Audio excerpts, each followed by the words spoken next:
حضرت جابر بن سمرہ رضی اللہ تعالیٰ عنہ فرماتے، میں حضور کے پیچھے نماز پڑھا کرتا تھا اور خطبہ جمعہ بھی سننے کا موقع مجھے مل جاتا تھا۔ فرماتے تھے حضور کے خطبے بھی زیادہ لمبے نہیں ہوتے تھے، حضور کی نمازیں بھی زیادہ لمبی نہیں ہوتی تھیں۔ یہ ہے لوگوں کے ساتھ حضور کی نماز کا معاملہ، لیکن جب تنہا قیام کرتے ہیں تو اتنا لمبا قیام ہوتا ہے حتیٰ تتورم قدماہ، حضور کے مبارک پاؤں سوج جاتے ہیں، اور میرا رب رب ہو کے کہتا ہے، اے چادر اوڑھنے والے محبوب، ساری رات جاگا نہ کر، کبھی سو بھی لیا کر۔ اتنا لمبا قیام کرتے ہیں حضور۔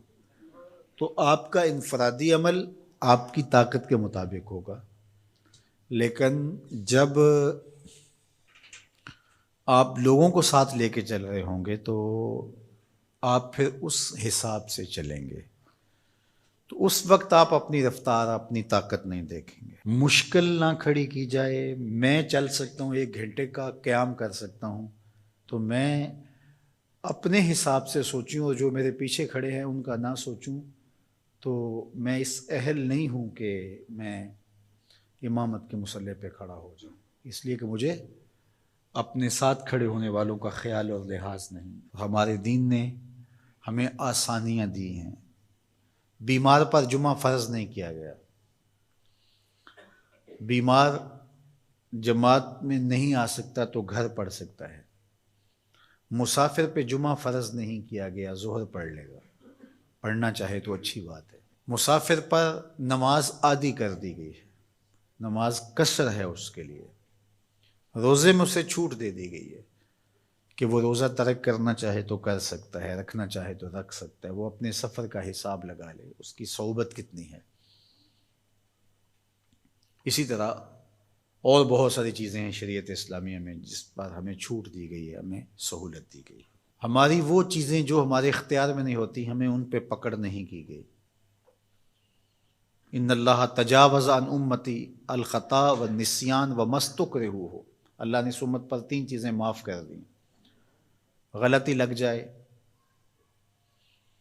بھول جائیں، یا جس پہ آپ مجبور کر دیے جائیں، تو وہاں شریعت پکڑ نہیں کرتی، گرفت نہیں کرتی۔ تو آسان دین دیا گیا ہے جس دین پہ عمل کرنا ہمارے لیے مشکل نہ ہو، اور اگر کوئی اپنے طور پہ اس کو مشکل بنانا چاہتا ہے اور اپنے سخت مزاج کی وجہ سے اس میں کوئی چیز لانا چاہتا ہے، عبادات میں، اعتقادات میں، رویوں میں، طرز زندگی میں، انداز معاشرت میں، تو شریعت اسلامیہ نے اس کی نفی کی ہے، کیونکہ بہت سارے لوگ ایسے ہیں کہ جو عبادات میں بہت سارا غلو کر جاتے ہیں، تو اس سے منع کر دیا گیا۔ یہاں غلو یہاں تک ہوتا ہے کہ وہ رہبانیت تک پہنچ جاتے ہیں، تو اس سے روک دیا گیا، اس سے منع کر دیا گیا۔ تو نہ کمی کی جائے اور نہ ہی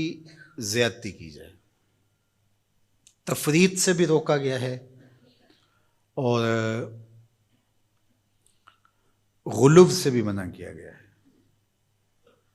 افراط و تفریط کی بجائے جو درست اور صائب اور معتدل راستہ ہے اس کو اختیار کرنے کی تلقین